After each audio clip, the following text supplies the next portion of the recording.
पैगंबरांतून नामाचं स्मरण करायचं असेल तर आपली मुलं शिकली पाहिजे, मुली शिकल्या पाहिजे, पुढं आली पाहिजे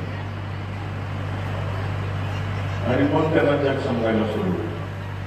जे शिकलीत त्यांना नक्की समजतं. त्या दृष्टिकोनातून आपण सगळ्यांनी प्रयत्न करावा.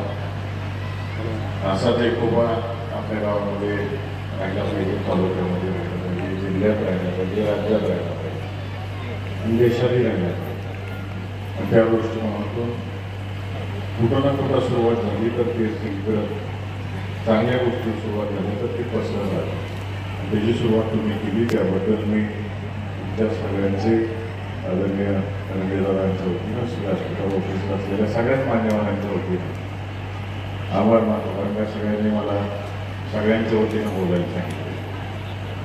त्यामुळं सगळ्यांचे आभार मानतो आणि शुभेच्छा देतो. पैगंबर आधी वेळ घेत नाही सगळ्यांना, परंतु शिक्षणाकडे लक्ष द्या एवढं जाता जाता अजून एकदा विनंती करतो आणि आपल्या सर्वांची रजा